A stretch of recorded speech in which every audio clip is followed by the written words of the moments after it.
Entregué a mi hija cuando tenía 7 meses y pasé los siguientes 19 años intentando encontrarla. Me llamo Carmen. Tengo 58 años y estoy aquí intentando averiguar cómo contaros la historia de la peor decisión que tomé en mi vida y también la más necesaria, y quiero ser honesta con vosotros desde el principio, no busco absolución. No os cuento esto para que me perdonéis.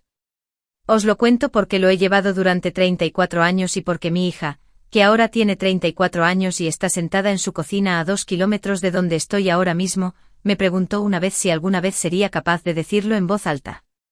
Así que esto es yo diciéndolo en voz alta. Déjame contarte sobre el año en que tenía 24 años. Trabajaba como secretaria en una oficina del gobierno en Madrid.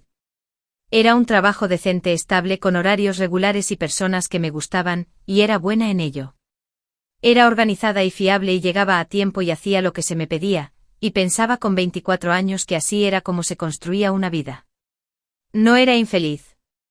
Solo era joven y trabajaba y me abría camino a través de los días ordinarios de una vida ordinaria cuando conocí a Alejandro.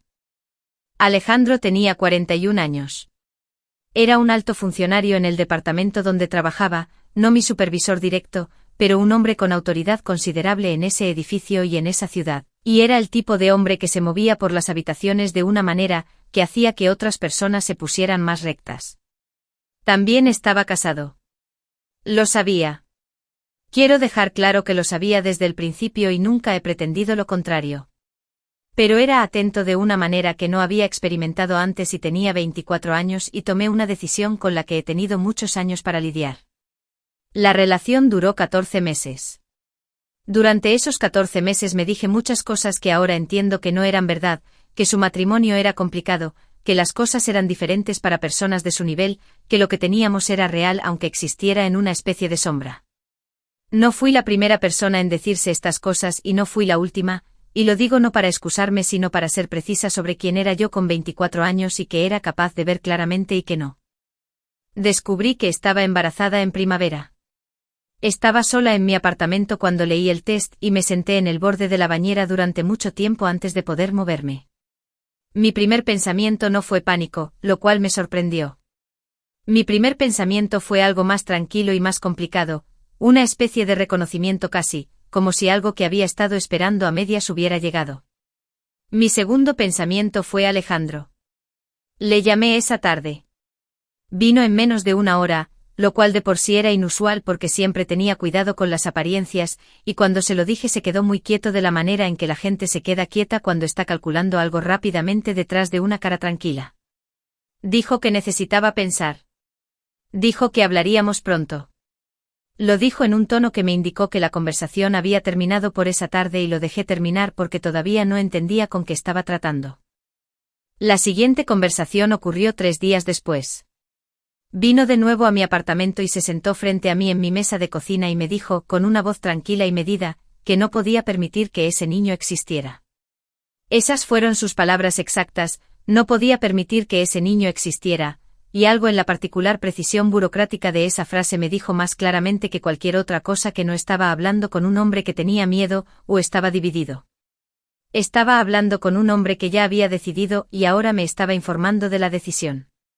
Le dije que me quedaba con el bebé.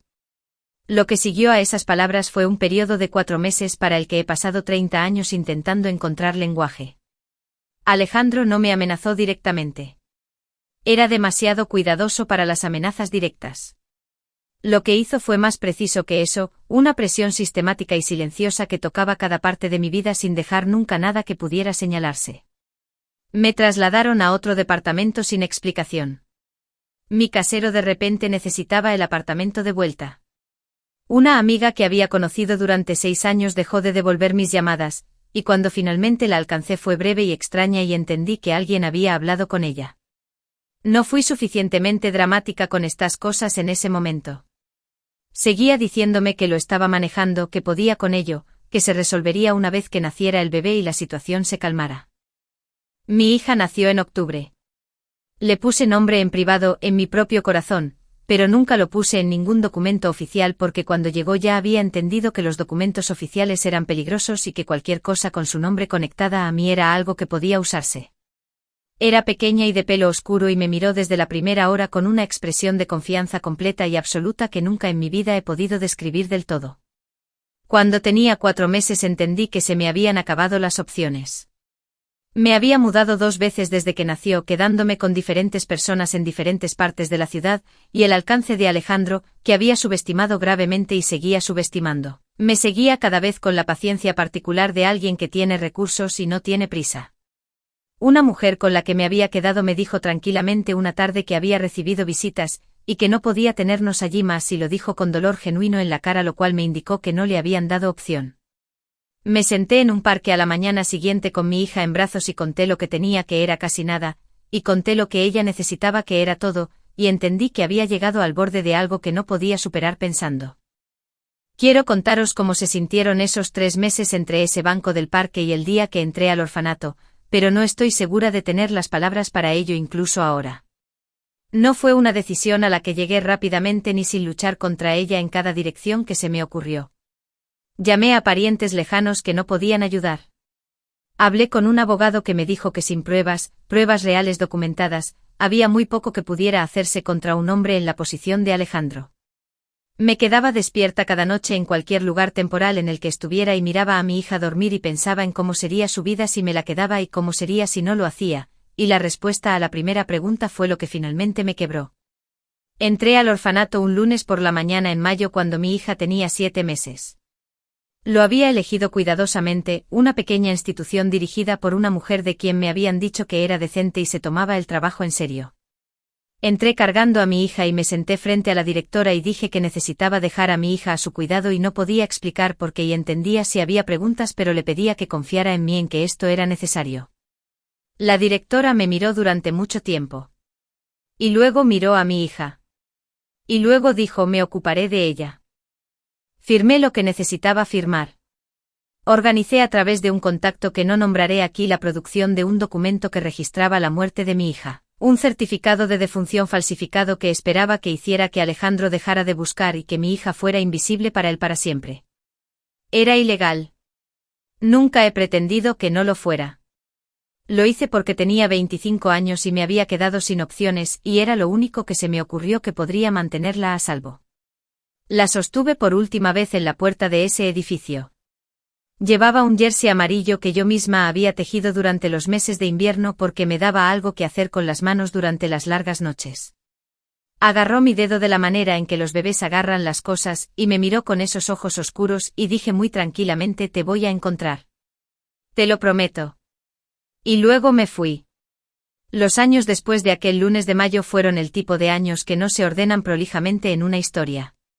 Eran simplemente tiempo pasando, con ese peso particular que tiene el tiempo cuando estás esperando algo que no sabes cómo encontrar. Dejé la ciudad 3 semanas después de salir de ese orfanato.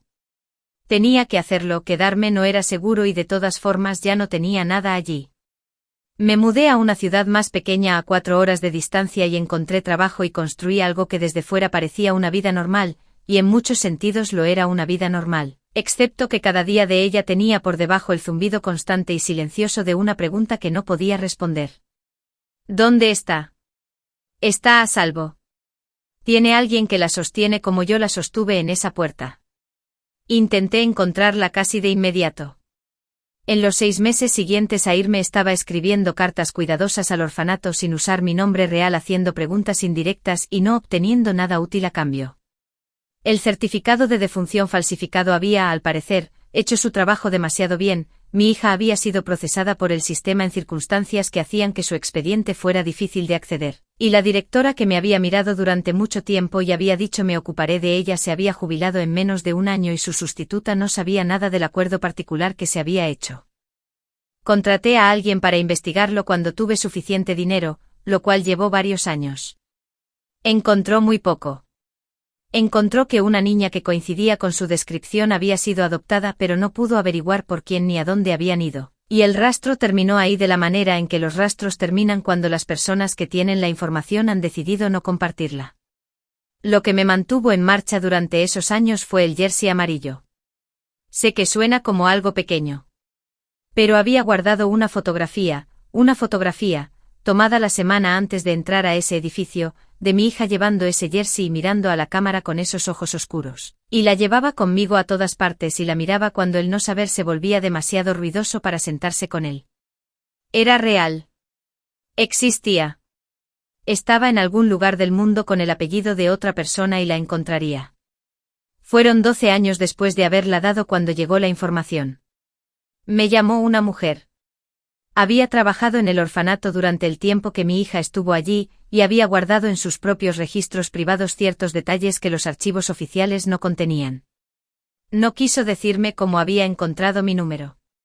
Me dio el nombre de la familia que había adoptado a mi hija y la ciudad a la que se habían mudado y dijo, siempre pensé que alguien debería saberlo, y luego colgó y nunca más supe de ella. Estuve sentada con esa información durante una semana antes de hacer nada con ella. Tenía miedo, lo cual no había esperado. Había pasado 12 años sin querer nada más que saber dónde estaba mi hija y cuando finalmente lo supe de repente tenía miedo de lo que encontrarla podría significar. Tenía 12 años. Tenía una familia. Tenía una vida que había sido construida sin mí en ella y no sabía lo que entrar en esa vida le haría a ella o a las personas que la habían criado. Decidí no contactar a la familia directamente. Decidí esto en parte porque tenía miedo y en parte porque pensé que era lo correcto, que una niña de 12 años no debería tener su mundo trastocado por una extraña que aparece y dice soy tu madre, que merecía llegar a ese conocimiento a su propio tiempo y a su propia manera. Así que observé desde la distancia. Mantuve el seguimiento de lo que podía encontrar por medios cuidadosos y completamente legales y esperé y me dije que cuando fuera mayor encontraría la manera. Tenía 19 años cuando finalmente no pude esperar más. Había aprendido para entonces que se llamaba Lucía. Había aprendido que había crecido en una ciudad a 200 kilómetros de donde la había entregado, que había sido criada por una maestra y su marido, que estudiaba literatura en la universidad local, y que pasaba mucho tiempo en la biblioteca municipal de la ciudad porque siempre había sido, aparentemente, alguien que encontraba las bibliotecas más cómodas que la mayoría de los otros lugares. Este último detalle me deshizo un poco porque yo siempre había sido igual, y no había sabido hasta ese momento que era posible llorar por una similitud. Solicité un puesto en esa biblioteca. Me dije que no estaba siendo deshonesta, que simplemente me estaba poniendo en un lugar donde algo podría suceder naturalmente, donde podría verla y saber que era real y que estaba bien y si nada más salía de ello entonces al menos habría tenido eso. Me mudé a la ciudad. Tomé el trabajo. Organicé mi vida alrededor del mostrador de referencia y los turnos de mañana y esperé. Vino por primera vez un jueves en septiembre, 3 semanas después de que empecé. La reconocí de inmediato. Tenía 19 años y tenía el pelo oscuro y se movía por la biblioteca con la facilidad particular de alguien que ha estado viniendo a lugares así desde la infancia. Y era tan completamente ella misma que tuve que agarrarme al borde del mostrador para mantenerme estable. Volvió el martes siguiente. Y el martes después de ese. Intercambiamos las palabras ordinarias de bibliotecarias y usuarios, puedo ayudarle a encontrar algo, si las revistas están al fondo, gracias, y la observaba y pensaba en jerseys amarillos y bancos de parques y puertas de las que me había alejado, y no decía nada más allá de lo que la situación requería porque me había prometido que no presionaría, que dejaría que lo que fuera a suceder sucediera a su propio tiempo. Fueron 6 meses después de que empecé a trabajar allí cuando vino al mostrador una tranquila mañana de viernes cuando la biblioteca estaba casi vacía y se quedó frente a mí, y me miró con esos ojos oscuros que había estado mirando en una fotografía durante 19 años y dijo muy tranquilamente creo que sé quién es usted. No dije nada.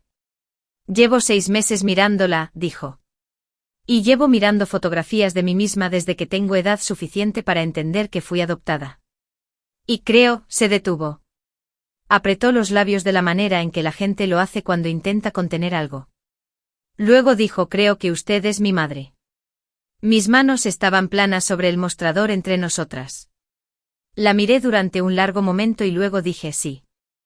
No lloró de inmediato. Yo tampoco.